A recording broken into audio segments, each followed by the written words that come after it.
Thank you all for coming this evening, and welcome to the 2009 Humanities Symposium Keynote Address. My name is Dan Schlottbach. I'm the director of the Loyola College Humanities Symposium. I would first like to thank the Loyola College Center for the Humanities and the Office of the Dean of First-Year Students for sponsoring and supporting this lecture and the entire Humanities Symposium. I would also like to thank all of the supporting faculty, staff, and students who have put so much time and effort into making this a successful symposium. The annual Humanities Symposium is a semester-long series of events related to a particular text. The goal of the symposium is to engage the students, faculty, friends of the college, and the greater Baltimore community in an in-depth inquiry into a common text. The semester is packed with special events related to our text, scholarly papers, art exhibits, musical and theatrical performances, films, and other events help us to contextualize the text from a variety of different disciplines in the college. The text for this year's symposium is Michael Pollan's The Omnivore's Dilemma, and our theme is Communing with Food. While there are too many upcoming events to mention them all to you, I do want to point out a couple. Tomorrow evening, we will be screening King Corn with the filmmakers Aaron Wolf and Ian Chaney. The screening will be held in McManus Theater at 6:30 p.m., followed with discussion with the filmmakers. On a week from Wednesday, March 18th, I invite you to join Ernest Liotti and the DeCamera Singers and Players in their presentation of Food, Glorious Food, a celebration of food and drink through song, dramatic readings, and film. The presentation will also be given in McManus Theater at 7:30 p.m. Food. From our biological needs to cultural conventions, to globalization, to the Eucharist, few things are more central to our existence. Food is cultural, biological, educational, economic, political, spiritual, social, and involves ethics, psychology, education, engineering, and business. All disciplines are relevant and none are immune. It is difficult to pick up a newspaper or turn on the radio without learning more about the importance of food. From cultural gatherings to salmonella outbreaks, to global and local food shortages, to the ever-expanding farmers' markets, food is pervasive. In the introduction to his text, Michael Pollan describes the omnivore's dilemma as a part of the complex response to the seemingly simple question, what should we have for dinner?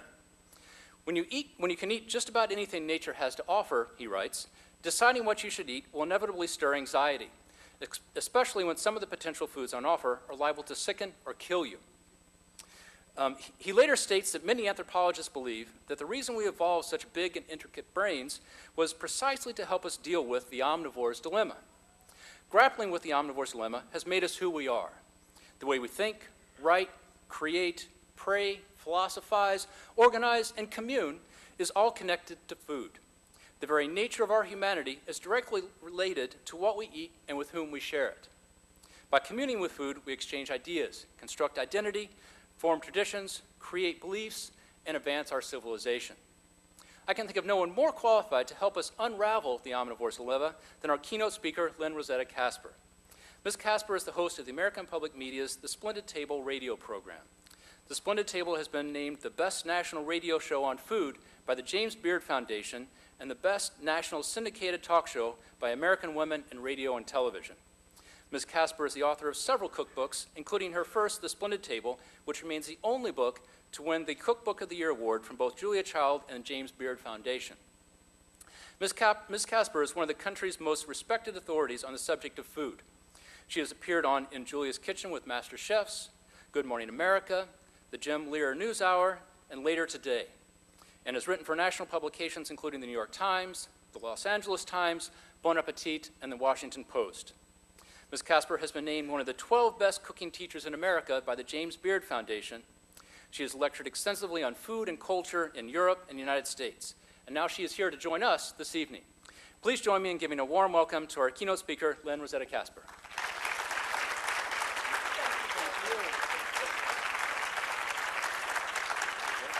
Thank you.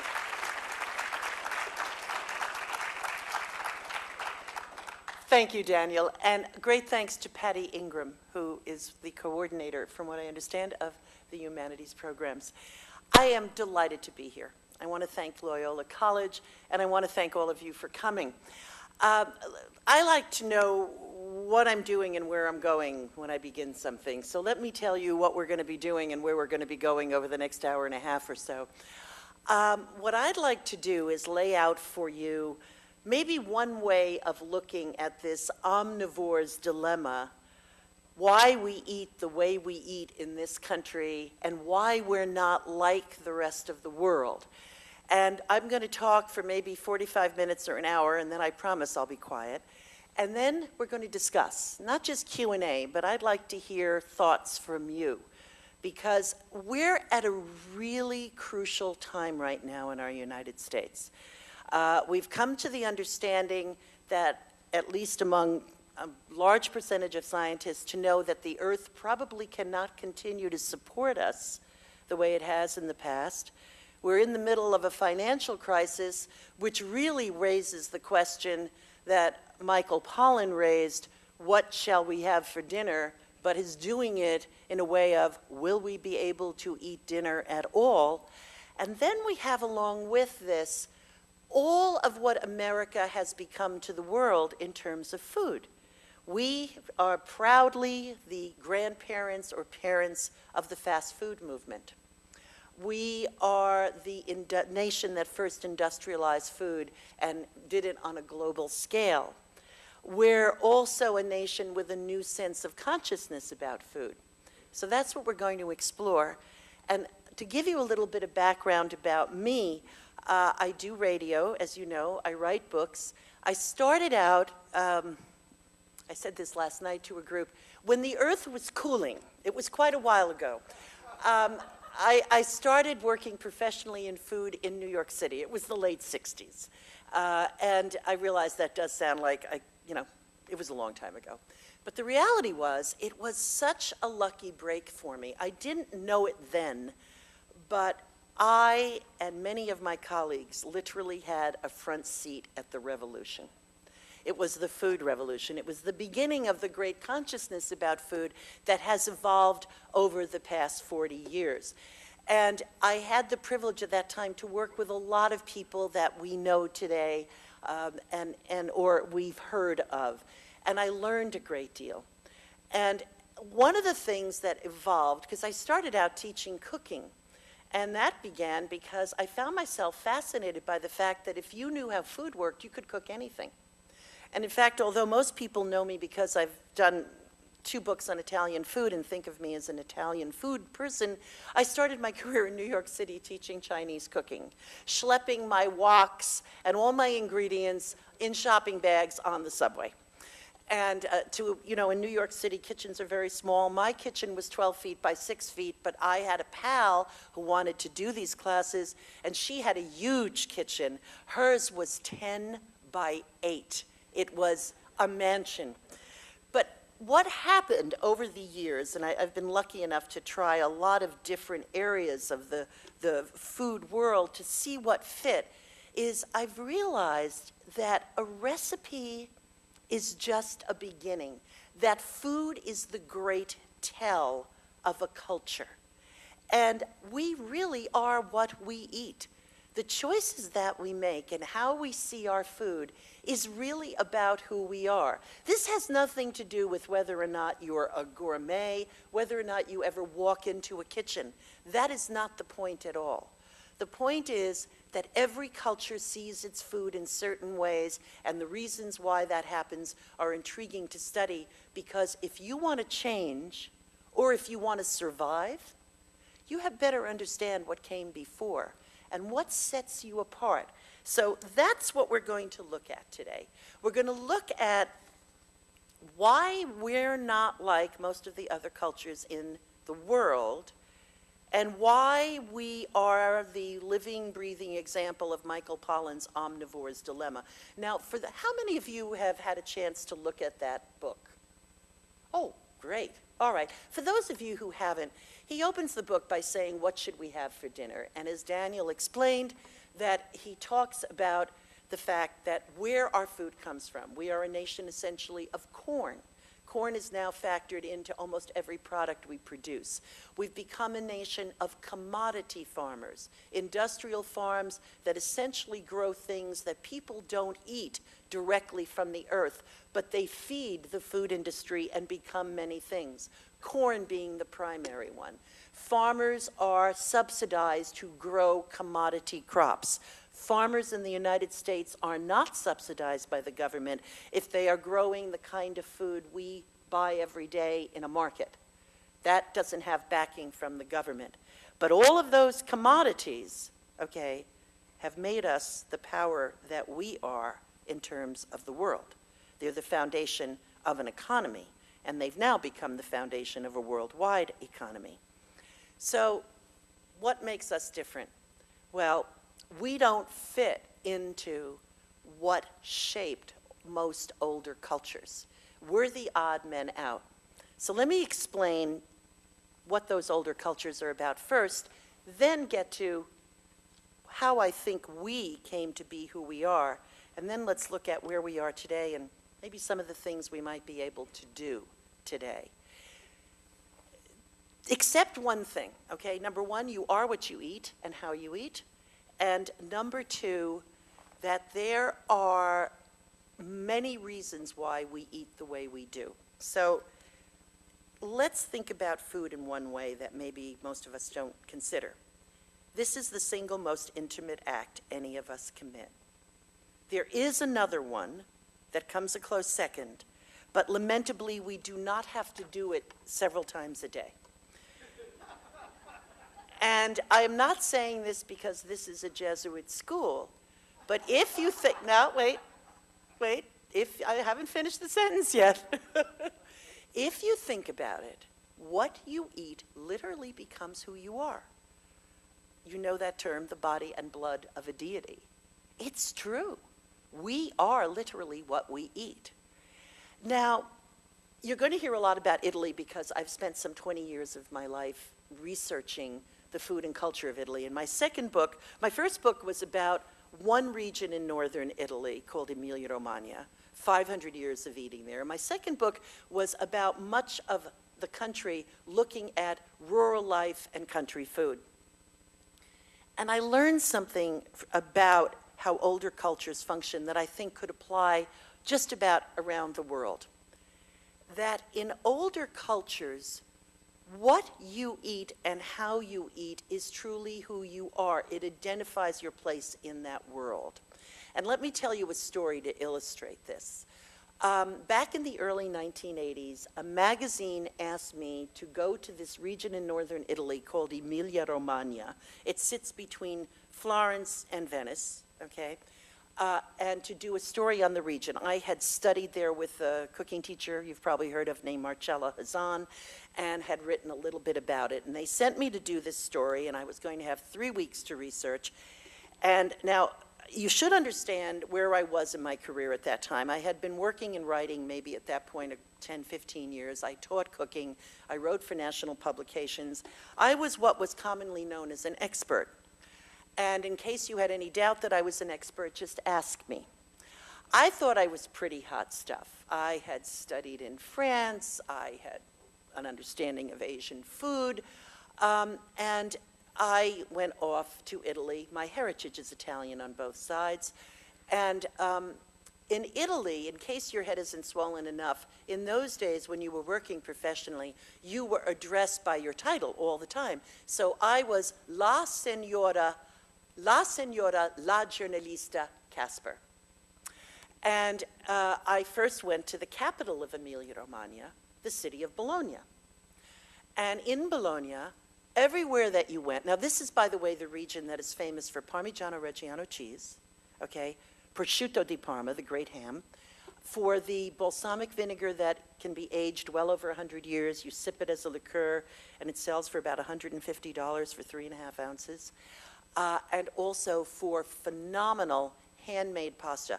These pasta makers in Emilia-Romagna, the handmade pastas, if you showed them a pasta machine, they'd throw you out of their shop. Everybody, there were shops, women would take a pile of flour, make a well, break eggs into it, mix it with their hands, roll it out into a dough, and then they would hand cut, and when necessary, hand fill every single pasta that would be served in a restaurant or that they would sell in their shops. That was the tradition. Now, everywhere I went in Bologna, one of the great first courses I was served, the first course you were served, was tortellini in broth, or with butter and cheese, or with a ragu sauce. Never in cream. Never in a salad. That's where, if you're in Italy and you ask for either one, they will ask you to leave the country and go someplace like Germany, you know, because they don't know about pasta either. So I figured out, and by the way, you should know one other thing. Whenever you see a filled pasta, especially with meat, traditionally you're seeing Sunday food. Traditionally you're seeing celebration food. This is not what people make every day. First of all, you have to wait for the cow to die, because most people could not afford meat except at Christmas and at Easter. Remember this is going to be a key to who we are, because that's what rich people ate. And most people didn't have white flour to make pasta. That's also what rich people had. So when you had a filled, handmade pasta, and it was filled with meat, which tortellini always are, this was real celebration food.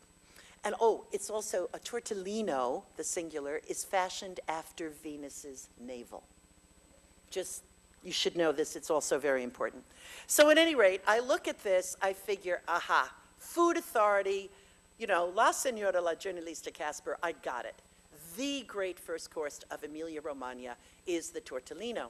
So now I'm taken about an hour and a half north, still same region, but to a different province. I'm taken to the city of Parma. And the first night I'm in Parma, I'm hosted by the head of the Parmigiano Reggiano Consorzio. This is all the people who hand make this great cheese. And he honors me by taking me to the then city's great restaurant for traditional Parma food. And the greatest honor is the owner of the restaurant becomes our waiter. I was so touched. So he comes over to the table, he greets me, etc., and he says, La Signora la Giornalista Kasper, what would you like as a first course? And I smile knowingly. You know, of course, old hat, I know the answer already. And in my terrible Italian, I say something like, tortellini in broth, certamente.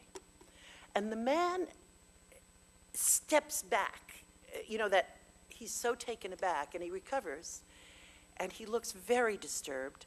And my host leans over. My host was destined to become a great friend, and destined also never to let me forget that night for the entire 10 years I worked in the region. And he whispers in my ear, La Signora la Giornalista Kasper, we do not eat tortellini. It's a foreign food. And he wasn't kidding. That's what they ate in Bologna, an hour and a half down the road. That's what they ate there. Parma has a completely different history, a completely different collective memory of experiences. They too have a meat-filled pasta that's made on Sundays, and it's celebration food. And it's probably the most decadent pasta I've ever run into, because you take a pot roast, it could be donkey, or it could be beef, or it could be veal, and depending on the size, you cook it for 9 hours or 3 days in a small amount of wine and chopped vegetables. And when it has given up every bit of its lusciousness to that liquid, you press it to get every bit of juice out of it. You toss it. Now, anybody who's going to toss away meat, you know there's nothing left in the meat. The cat won't even eat it. You simmer down those juices. You mix them with freshly grated Parmigiano Reggiano cheese, a little nutmeg, and then you fill little round pastas. They're like ducats. And you put that in the capon broth and you serve it. That's annolini. And that was the beginning of a couple of things. Number one, my swelled head was deflated very quickly, and it remained that way. And I realized I knew nothing. I was totally clueless. And I was to learn as I explored just this one piece of geography. It's the size of Rhode Island, or no, I'm sorry, it's the size of this state. It's the size of Maryland. That no matter where I went, from valley to valley, from small town to small town, people had dishes they identified. This was who they were. And it had nothing to do with being food experts. And I learned very quickly that there were 3 tells or giveaways in older cultures. I would bet you every culture has a version of this. I'll give it to you as it stands in Italy. You go to a marketplace in Italy and look at all of the produce, and you'll see a sign, or several of them, that will have some conjugation of the word nostrano. It is from the verb meaning ours. It's a possessive verb. It means it belongs to me. Now, it literally translates to local. Now, when we say local, we talk geography. In this culture, when they say local, it is an embrace. It is a possessive. It means of us. The other word that's a tell is campanilismo, and you've probably run into this word. The campanile is the bell tower in the center of the town, and it is said that the place that you are safe, the place you trust, the place where your home is, and the people you trust are, is within the sound of that bell tower. The other side of campanilismo is it is also the great suspicion of anyone who isn't from within the sound of that bell tower. But again, this very, very strong attachment to place. And until pretty recently, until maybe 2 to 3 generations ago, most people lived and died within the sound of that bell tower, eating the same food. My family is from northern Tuscany, my mother's family. And the great cook in the family is my Aunt Francesca. And at one point, I stayed with them when I was writing my second book about farm life, and I took off for the day to go 100 miles north to another area because they did a pasta like no other I'd ever come across. And I came back, and she wanted to know where I was. And I said, oh, I was up in the Lunigiana, and I was, it was Testaroli, and it was all, she looked at me in all sincerity and said, why do you want to go there? Why do you want to eat that food? And she meant it. It is this sense of place. Now, the last term is si sposa, which means it marries. It's this idea, it's not just what grows together goes together. Forget this notion that the only reason why separate cuisines evolve is because of what grows in a place. It's far more than that. It is this idea of the collective experience. It is this idea of who overran who, when. What were the relationships between different entities? It is much more complex than just what grows together goes together. But cultures always put things together. You'll never find fish sauce from Thailand used where soy sauce is used in China.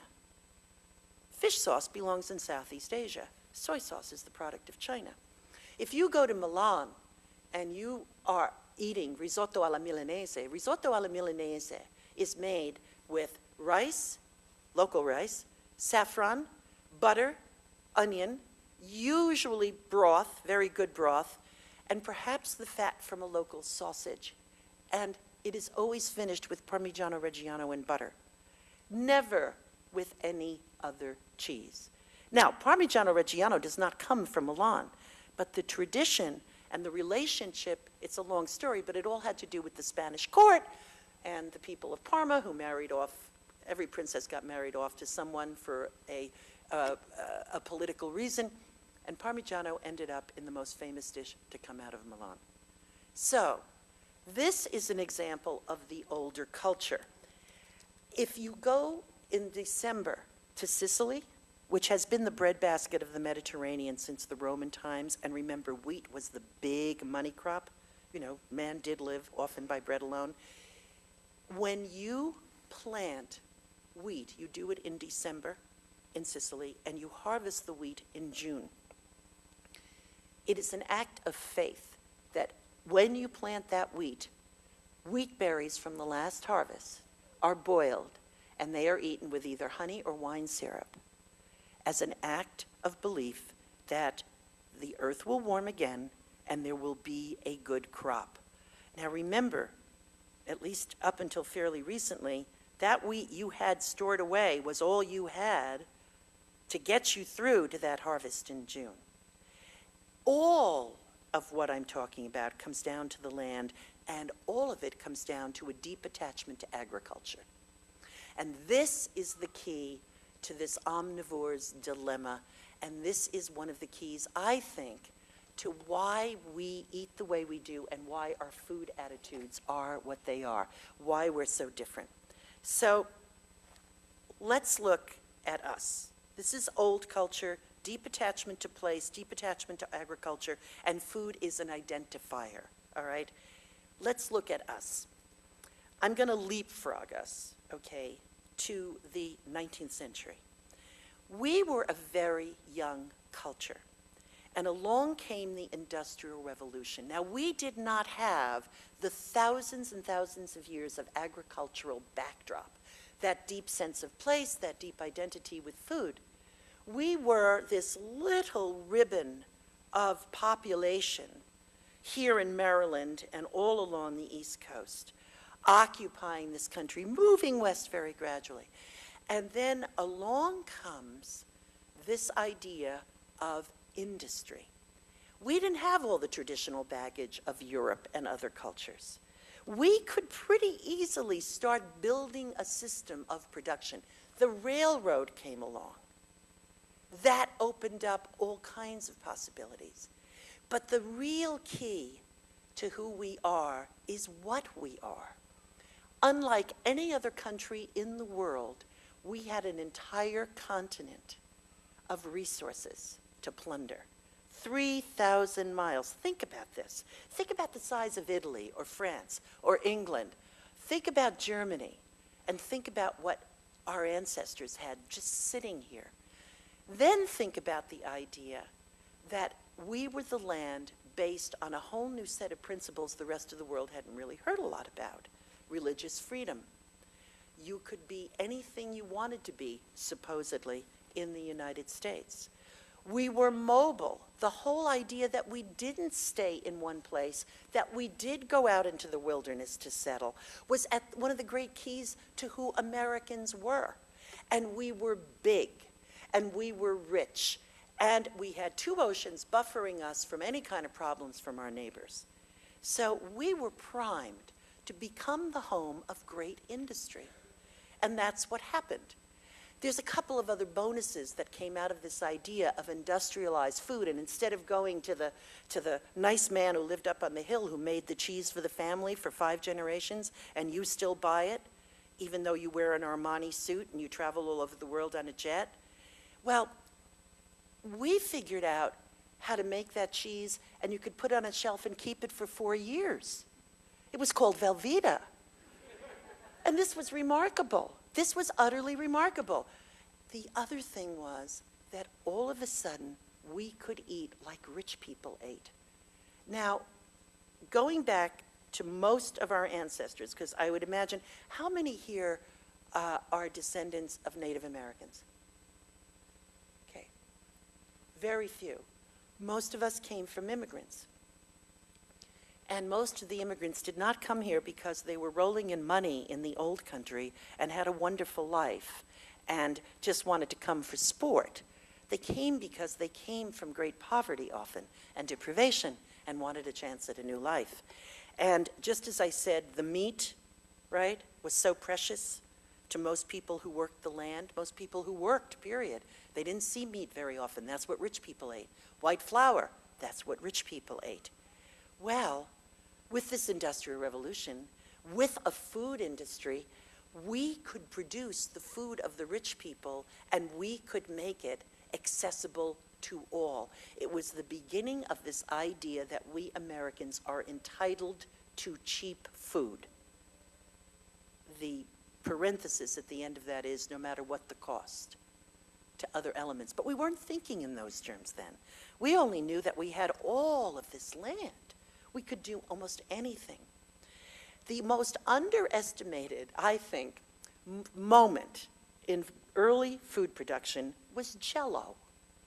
Most people don't, I mean, you look at Jell-O and you can make fun of it, you know, and we have a comic song in Minnesota called Lime Jell-O Marshmallow Cottage Cheese Surprise, you know, and everybody likes to make fun of the Jell-O mold salad at Thanksgiving. Let me tell you about Jell-O and the history of Jell-O. Gelatin, the idea of putting something, as the French would say, en gelée, meant that you had experts in your kitchen. Because you know how you made gelatin? You started out with something that would produce a lot of natural gelatin, the feet generally of veal or young cows or of pigs. You simmered that with all kinds of wonderful flavorings because it had to taste fabulous. And then you had to clarify it, which meant you beat egg whites, and you had meat, and you had chopped vegetables, and after you had removed all of the solids from this broth, you made it so that you could read a newspaper at the bottom of a pot this deep by stirring that egg white and the meat, etc., into it, and keeping it just below the boil, and then you had to gently, gently, gently skim it off so nothing clouded, and then finally you were ready to flavor this baby. That took 3 or 4 days, and it took a lot of skill. Now just imagine this. I can open a package, add boiling water, and I've got Jell-O. And besides that, it comes in all those great colors. And by the way, sugar, up until the beginning of the 19th century, was also the bailiwick of the affluent, and by gum, I could have it sweet, just like the rich people. Oh, and the white flour? Not only do I not have to bake bread anymore, okay, but I can have it white and I can have it soft and puffy, which we never could get right when we made it at home. So here was, Wonder Bread was remarkable. I don't think they called it Wonder Bread in the beginning. But again, this great love of sweetness. All of this had its beginnings with this idea of emulating a way of life we couldn't afford. And this made us, for many, many groups, nirvana. That idea that the streets were paved with gold. There's a historian, Laura Shapiro, who did a very interesting book about women in this period toward the end of the 19th century in the Industrial Revolution. She called it perfection salad. And she talked about how women, as the Industrial Revolution moved forward, many people left the farm. And a farm woman was usually the queen of her domain.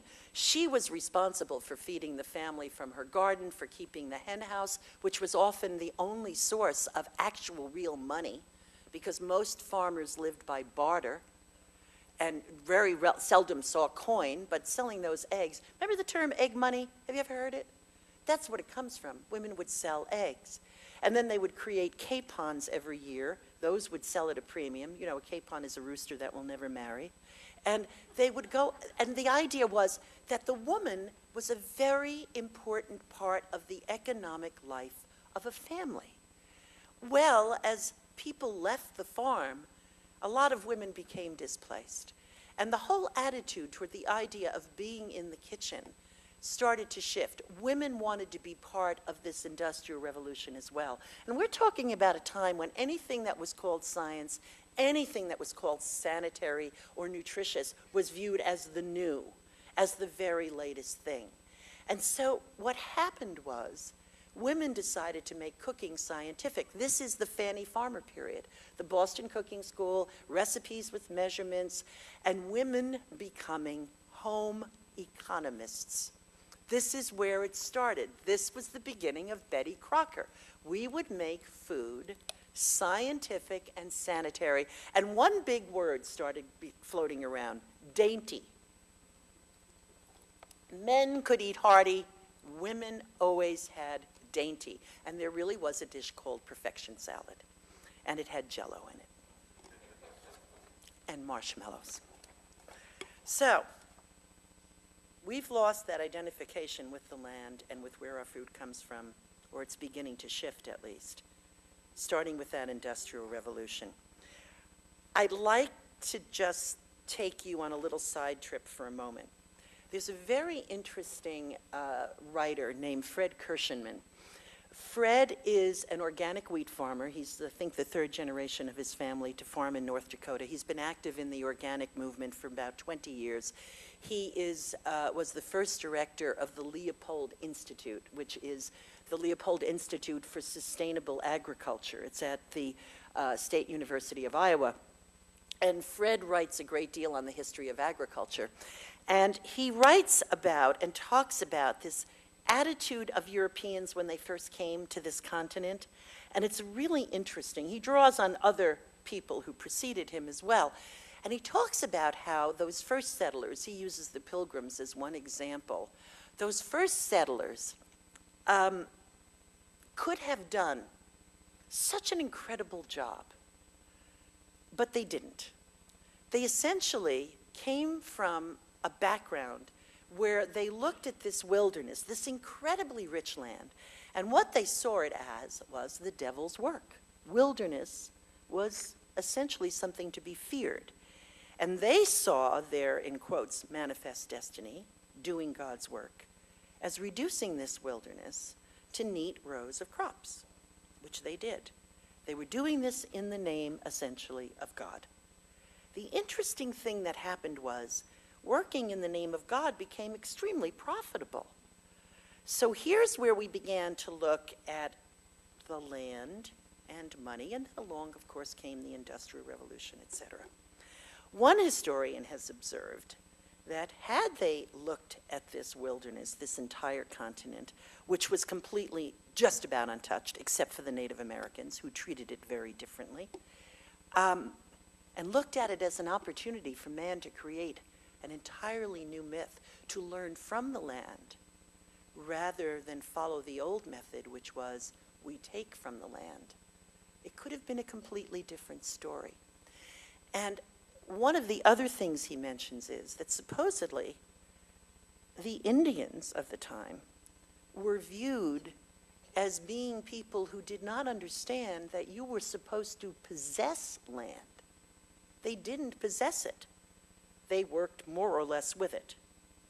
So if they didn't possess it, there was nothing wrong with taking it away from them, because God wanted man to take that land and make it into neat little rows of crops. I mean, we've seen this phenomenon before. You don't look like me, you don't speak my language, you don't behave the way I do, therefore you must be a savage. And we've seen it with people coming to this country and looking at us, and gosh knows we've seen it with us going to other countries. It's colonization, essentially. So that's our little side trip. But now I'd like to look at today and what's happening. One of the great trademarks of this country to the world, one of the other things that sets us apart is, and that makes us different than any other country, is we're a land of immigrants. I don't know, how many ethnic groups are there in the city of Baltimore? Does anyone have an idea? This is a college. No one knows? Well, I can tell you this, being a former New Yorker, 130 different ethnic groups in New York City. You're probably up there, somewhere in that number. We eat more languages than any other country in the world. We are more open to the food of the other, perhaps than any other country in the world. We may not be sure we like the other as a person, but we know we really like their food, and I really believe that's a beginning. And this is one of the things that people claim is a detriment, that we don't have an American cuisine, in quotes.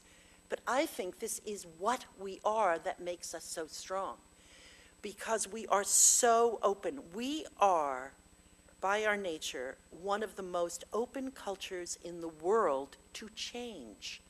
Some of the things that have worked against us are double-edged swords. We've learned that our land of endless resources, well, there are limitations.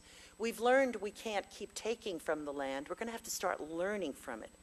But the other thing is, we have built such an incredible structure of food, of possibilities of what to do with food.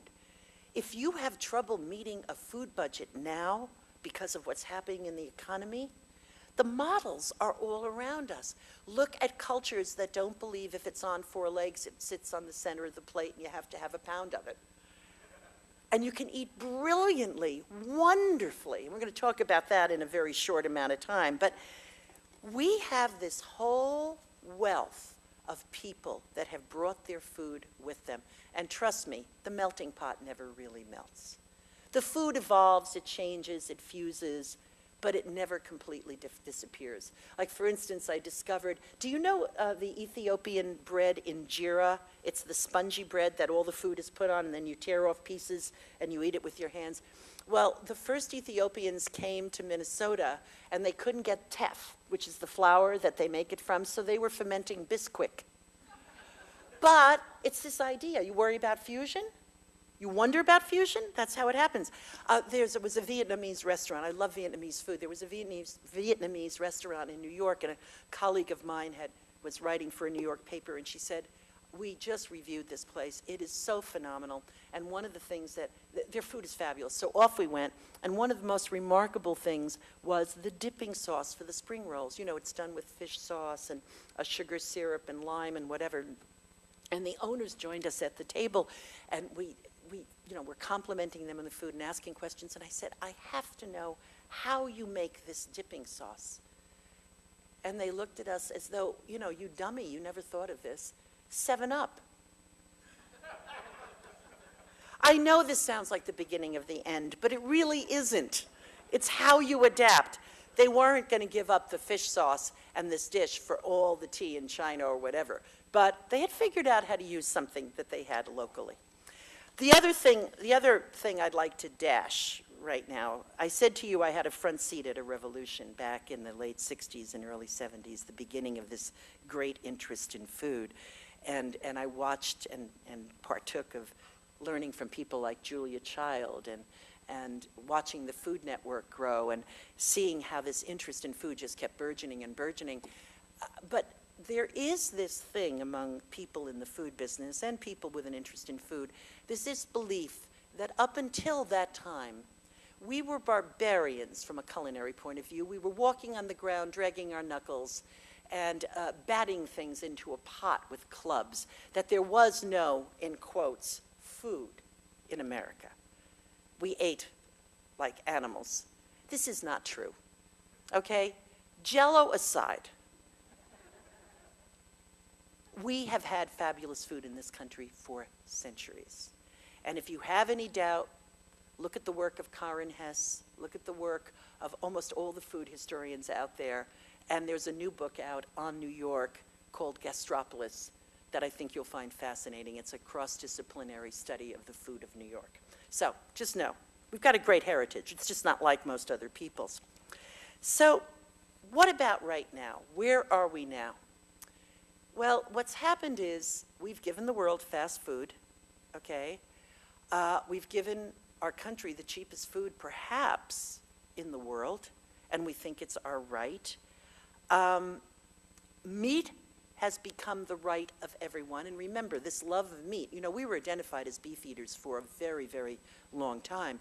And one of the reasons was, I think, the immigrants coming from places where meat was extremely precious. And I don't think it's any accident that we became famous as beef eaters. Because for most people in other countries, you had to have a lot of land to have a cow. And most people didn't have a lot of land. So beef was pretty expensive to raise. A pig you could raise anywhere. I could raise a pig right here. And by the way, it would be very happy. But beef, chickens, they could even live on the other side of the room and be fine. But when you have beef, when you have steers and you have cows, you need a lot of pasture. So this again was a proof of who we were. The bigger, the better, the richest. And we had the steak slopping off the plate, the 2-pound steak, and the baked potato. But over the past, I'd say, 10 to 15 years, there's been some big shifts. We've gone through that revolution, that constant rolling out of interest in food has bred some pretty interesting things. I think food is playing roles right now that it's never played before in our culture. First of all, quite frankly, the fact that an hour-long show every week on public radio that looks at food, not just as cooking, but covering so many different areas, the fact that we've been on the air for 13 years, that's not dumb luck. That's because people are interested in food. And by the way, it may have something to do with what we do, but I think we're part and parcel of a whole movement. How many of you watch the Food Network or have it on? It's okay, you can raise your hand. Don't, it's all right. The Food Network, it started in 1990. It has become the white noise of 3 generations. The chef used to be a blue-collar worker. You did not look upon a chef as some sort of deity. There were a handful of them that became very famous. But most of the time, this was a blue-collar worker. They worked very hard. It was a very, very hard life. They made good food, God willing. The restaurant became well known, and fine. Today, the chef is the rock star. The biggest problem, whenever I talk to student groups at restaurant schools, everybody who's 18 years old wants to be someone like Bobby Flay or whatever. They know they're not going to have a restaurant, or they're going to go right to television.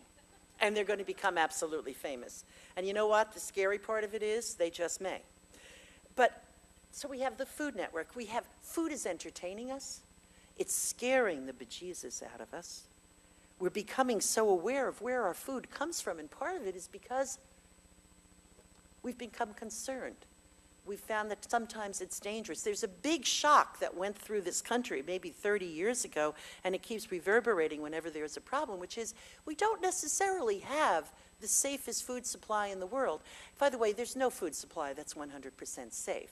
That's the other piece of this. The other thing is that food is now making us laugh and making us talk and having us communicate in ways we never have before. I look at the way people think about food today, and I think it's come down to, if you have any cultural smarts, you probably know a little bit about food. You may never walk into that kitchen, you may never cook, but you probably know the name of a chef on the Food Network. You probably have a favorite hole-in-the-wall restaurant that you know about, and you're not going to tell anybody, except your very best friends. And if my wish comes true, a lot more people are dabbling in actually cooking. Because as far as I'm concerned, that's where the future lies in terms of how we're going to figure out how to grow our food and use our food in ways that make sense.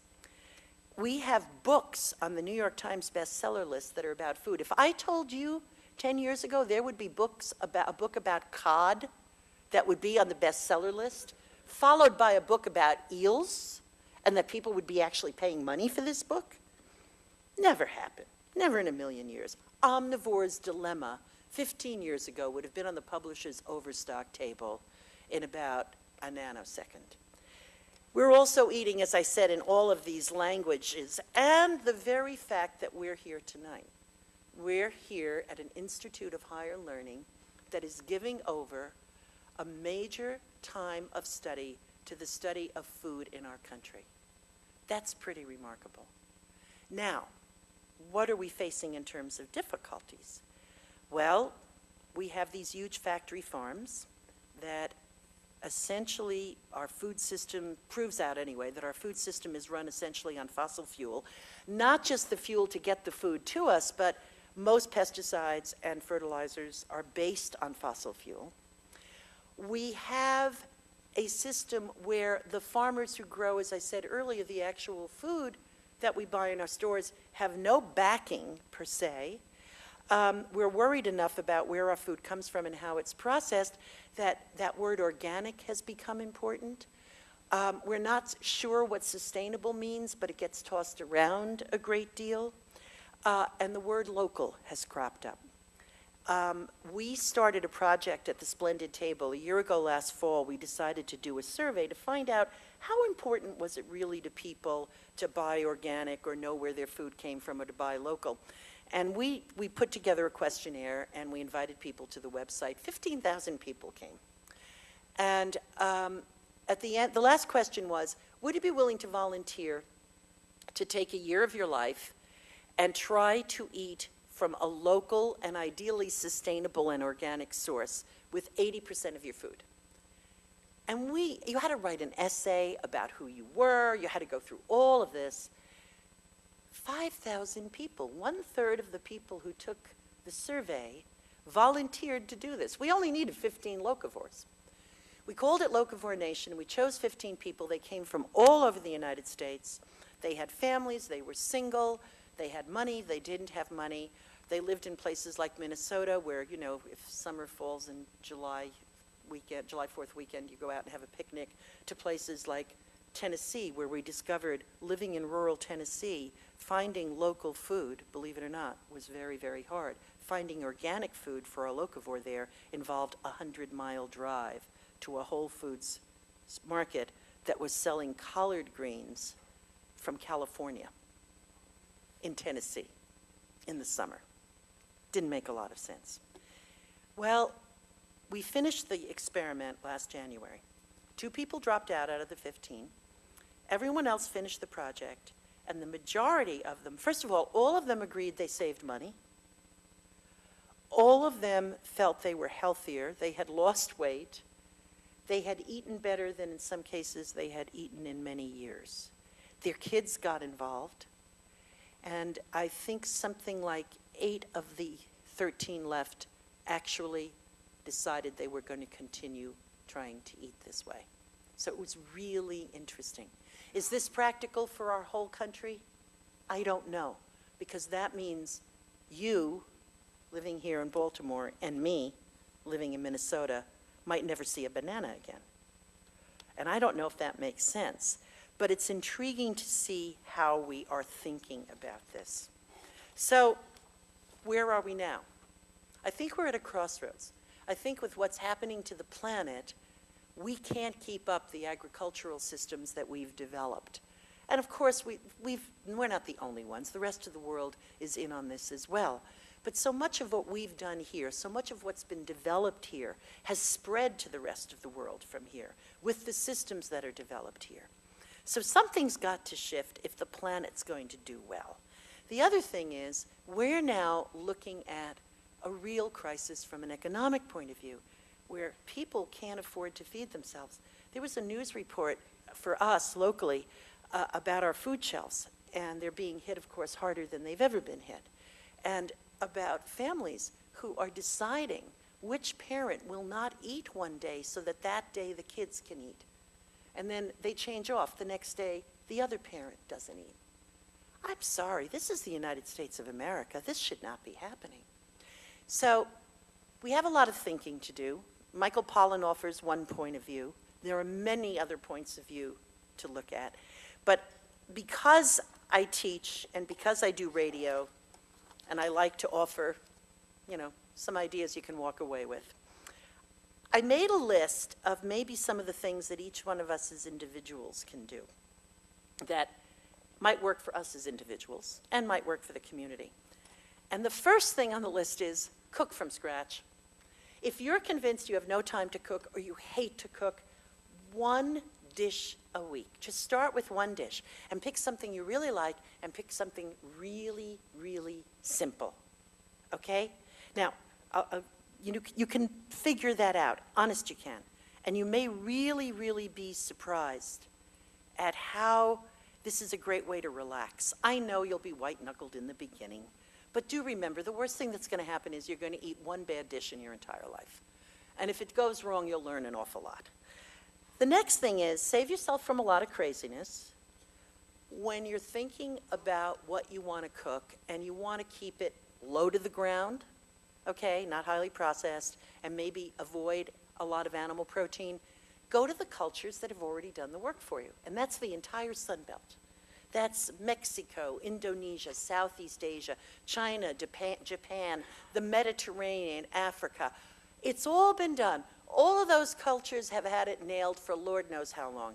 You want to eat like a vegetarian and eat like a proverbial king or queen, just take a look at the Hindu cuisines of India. They've had 3,000 years to develop this and really nail it. Fabulous food, not to mention other areas. Grow food. Not because it makes sense from a financial point of view, but because watching something grow, and especially if your kids can be involved, a kid grows something, a kid's going to want to eat it. And it can be as simple as this, a shoebox with some dirt in it and some lettuce seeds on a windowsill. And, yeah, thank you. You can, now someone, I had this moment because I've grown lettuce for a long time. I'm a hopeless gardener, you should know this. I really, I look at it and it dies. When we were living in our Brooklyn apartment in New York, I planted my favorite tomatoes and, green beans, and my husband kidded about they were going to pay me subsidy not to plant the North 40. And I learned from experience how beans dry on the vine. It happens when they die. And that's how you get legumes instead of crispy little green beans. Also, you have never seen such tortured tomatoes in your entire life. But I can grow lettuce and I can grow herbs. Take a shoebox, put some seeds in it. And this was my revelation. I was at a party a couple of weeks ago, and I don't know, we got into this talk about, if Lynne can grow it, anybody can. They love making jokes. And this friend said, but when you grow the lettuce, you pick it and it's gone. And I said, no, you don't ever pull it out. You just take the outer leaves. That's how you harvest your lettuce. And if you plant it, like take a couple of shoe boxes, plant one this week and one 2 weeks from now and one 2 weeks from now, and you'll have lettuce, and you can keep picking those outer leaves, and finally, yeah, it comes to the time when you say it's over, baby, out comes the thing. But you've now got some more lettuce going. And you can grow all kinds of lettuce. The kind of stuff that's $3 a head in the store grows like a weed, no problem. The other thing is, buy once a week one organic item. And one item where you ideally either buy it from the person who grew it or made it, or it's locally grown. Now, let me make clear, organic is not ideal, but it's all we've got right now. The existing organic standards, it's not nirvana, but it's a good place to begin. And you want to support a local economy. So, and you've got farmers markets here, all right? One thing, and it can be a $2 a pound bag of beans. $2 worth of beans, that's 1 pound, makes 6 cups. All you do is simmer them, 45 minutes to an hour. Each bean is distinctively different in flavor, but if you want to have a blast, organic pinto beans are so sweet and so meaty, they are utterly delicious. Cow peas are fabulous. If you can get anything from Tennessee, I realize it isn't local, but there are lady peas. They're little nubbins of dried legumes. They taste sweet. They're fabulous.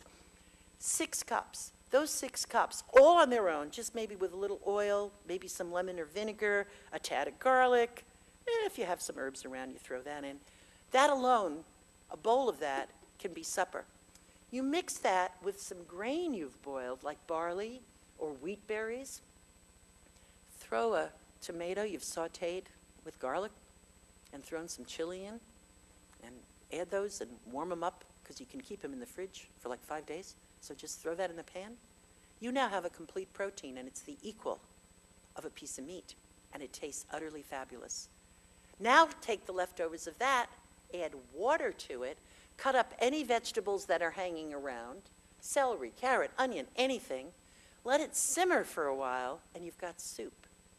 And the soup can be supper. And that's how it rolls out. So just once a week, spend a little bit of money. The next thing is share what you have and fill in the gaps. What do I mean? The world used to exist where what I had, I either sold it to you or I traded with you. And then what you had, you either sold it to me or traded it to me. We used to live in an apartment building in New York City where, without even realizing it, we developed an exchange system. And it boiled down to my typewriter kept breaking, and there was a guy who lived upstairs who knew how to fix it. So what we agreed was that he'd tell me what night he was working late at home, and I would leave a bowl of whatever I made that night at his door. And thank God he only stepped in it once when he opened the door.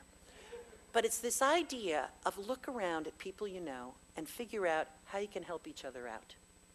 And also keep an eye out, maybe those people that I heard about on the news may be living next door, the ones who are switching off eating a bowl of beans and asking for something in return, like help pick up, if you're going to school to pick up your kids, might you pick up mine too, goes a very long way. The last thing, enjoy eating. Turn off the damn television set. If you're eating with someone else, please look at them.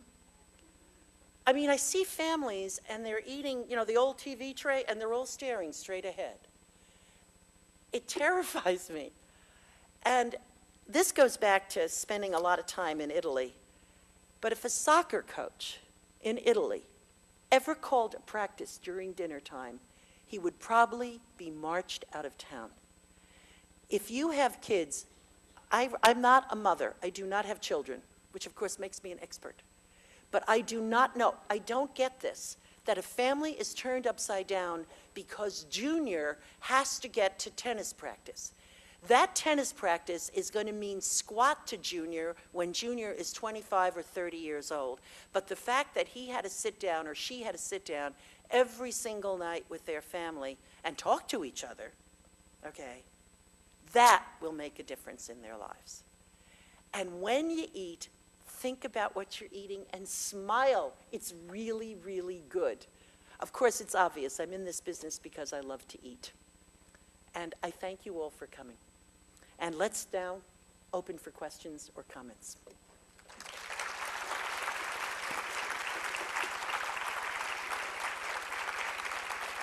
Pretty close, pretty close. So do you think it's possible for us to figure out a way to actually have our food not come from the usual sources? Can we make something sustainable out of American agriculture? Any thoughts on that? Yes. Urban gardens. Are you working on one? Did you see, now when you say urban garden, what do you mean exactly?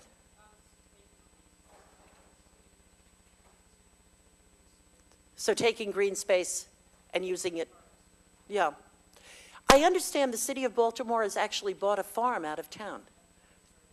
Yeah, and the idea of urban gardening, there was a piece in the Times that was really interesting because it was showing one design for a skyscraper that was literally a garden, which when you think about it is a pretty cool idea, especially if it could be done in a way that it doesn't use too much energy. Yeah, it was terraced, but it was literally floor after floor after floor, like 30 floors or so. And the design was based on using a combination of alternative energy sources, but a pretty cool idea. And you know, if there's a plot of land out there and nobody's planting it, I would get permission and just start planting. There are kids' gardens all over the place, which are great. Any other questions or thoughts? Yes? About, I'm sorry, you have a question about? Yes.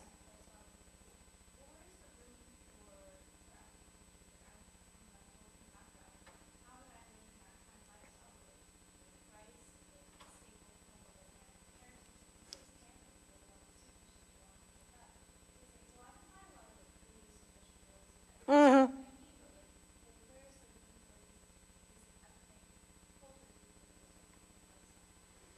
You know, I think their point is excellent because, I mean, there are things, I'm not going to give up my extra virgin olive oil. And, you know, I haven't seen an olive grove in Minnesota. I think that's why we can't think of this being the solution for 100% of our food. It doesn't really make sense because you're looking at saying to different parts of the country, I mean, the one example that was given by a critic of pollen was, if you look at upper New York State, their fruit is going to be grapes and apples forever. You know, that's it. It has to be a mix. But maybe the key, is leaning more toward questioning where our food is coming from and attempting to buy it locally as much as we can. But I don't think any of us are going to give up that piece that means so much to us, whether it's because it's our own heritage or it's something we really love to eat. But it's the awareness on the other side of that that probably is going to work very much to the benefit of local producers. Sure.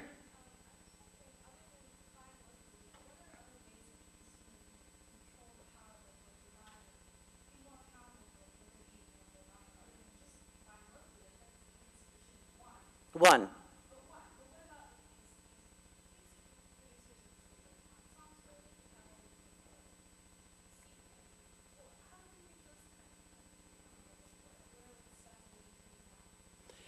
I think, first of all, think of when you buy food, it's a political act. Where you put your food money is really a matter of how you vote. I think generally when you're buying, smaller scale production, when you're buying heirloom. Now, here's the problem with all of this. As I'm saying this, what I'm thinking is high price tag, which a lot of people can't afford. I mean, heirloom tomatoes are wonderful, but they can go as high as $6 a pound. I think the main case here is who we vote for and who we put into government. The other thing is being as verbal as you can about what you're concerned about and learning as much about it as you can. The Monsantos and the Cargills and all of these groups, Their mission statement is not to make us healthy or nurture us. Their mission statement is to make money.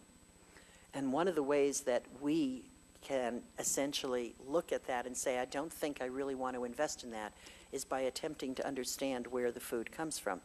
And that's where trying to understand something of the origins of where your food is coming from, which leads us to the idea of buying at the farmer's market or buying in places where they're telling you this is from this particular source. These are not genetically modified foods. These are not cows that are being treated with this particular chemical. It's all of understanding and knowing where your food comes from, and then voting for the people you feel believe the way you do. It all, it's one of those things where it's a long time in changing. But, and also beware of very romantic ads. I live in farm country. I'm not sure how agricultural this area is. I see so many ads by large-scale chemical companies showing little children romping through the fields, talking about what they're going to do for the environment. And in some cases, maybe they're honestly trying. But in other cases, I'm enough of a cynic to be very dubious. It's not a simple answer.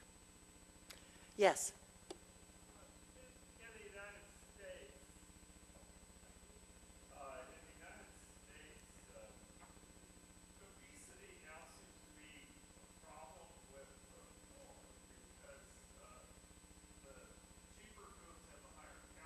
Yeah, yeah.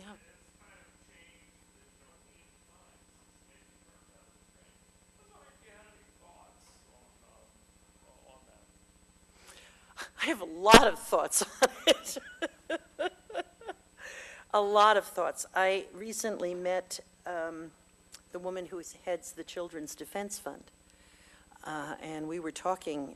I've just dropped her name, Miriam. Thank you, Miriam Edelman. And what's the middle name? Help me. Right, thank you. 5.8 million children in this country live well below the poverty line and are suffering from malnutrition. That doesn't mean they're skinny, though, which is the key. First of all, I think we have to get fast food out of the lunchroom. The idea that we've impoverished our educational system to the point where schools, I'd like to think, need to turn to large-scale food industry and fast food companies to help support a lunch program or support the school is to me a travesty. That food must not be available to kids when they are at school in any way, shape, or form.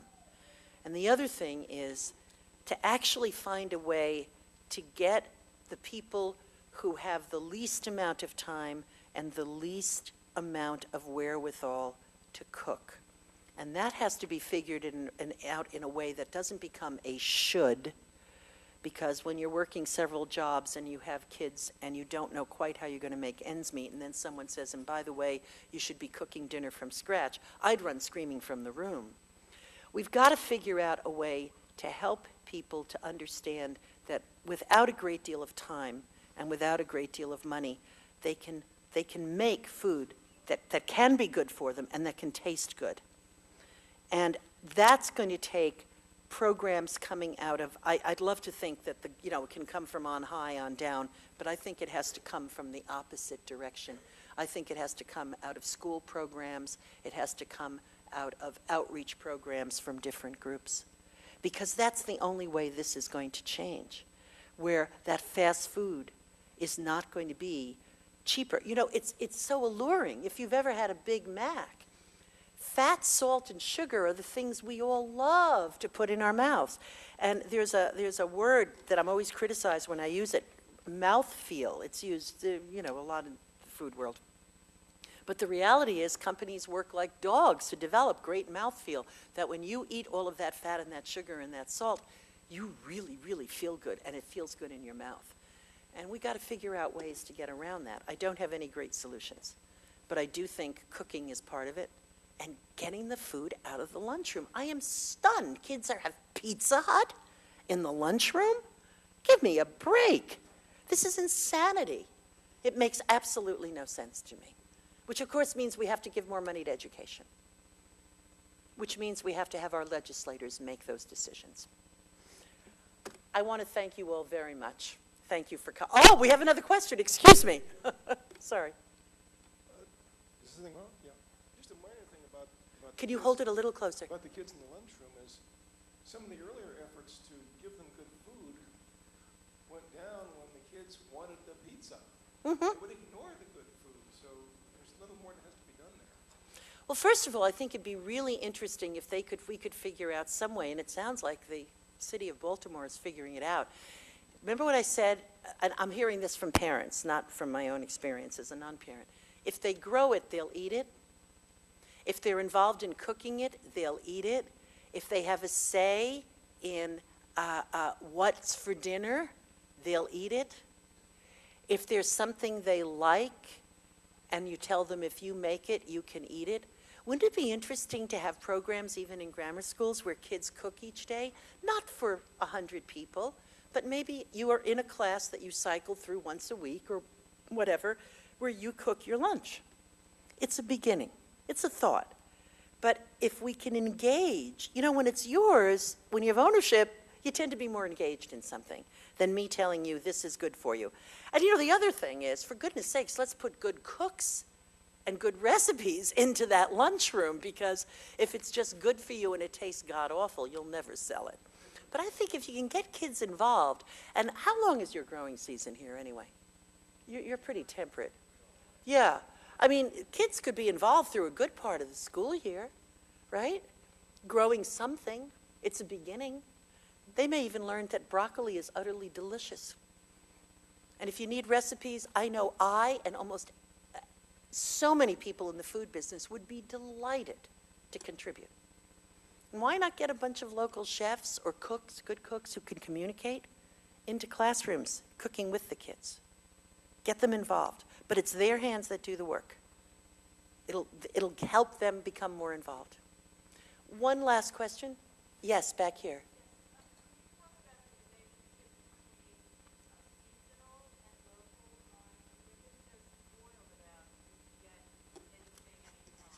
So you're saying, could I talk about seasonal and local buying? And we've been so spoiled. Yeah, sort of in conjunction with each other. I mean, I think that we've always been able to get basil 12 months a year. Yeah. And things like that. And I think people, as they learn to cook with local, that there's also the seasonal aspect to it.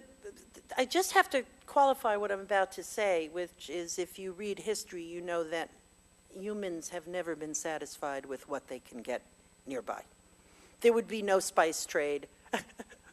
America would not have been discovered except by accident on some other, you know, maybe looking for gold, if it hadn't been for, you know, we want those spices and we're going to find them, darn it, and that makes us also very powerful economically. Yeah, again, this whole idea that anything's possible in this country and we're entitled to cheap food, and it comes from many places. I think the thing here is we're never going to give that up 100%. It goes back to the ethnic question of you're not going to give up your ethnic heritage because you want to buy solely local. But the idea of buying seasonally, it goes back again to what you're exposed to and what you decide to bring into your life. And if you start choosing things that are in season, you know, I think your body drives you. I really do. Again, this body has always liked a lot of food, but the reality is when the winter starts coming on, I crave those beans and those grains and those slow cooked vegetables and that kind of thing. And right around now, I'm starting to think how nice it would be to have a mess of fresh greens like dandelion and that kind of thing. And it's really my body saying you need to be cleansed right now. You need to have that freshness in your system. And I think listening to that a little bit more. I mean, I don't have a magic bullet for it, but I don't think we listen to what our bodies really want. I think we sometimes eat automatically. And we all do it. That's what I meant before about really think about what you're eating and really enjoy it. And the other thing is that if it's not good, don't buy it. Try to taste before you buy.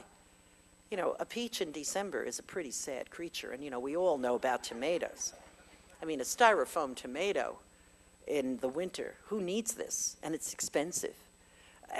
You don't need that at all. And of course, support the farmers market. That's the other thing. I don't know if that offers any kind of assistance. Thank you all. Thank you.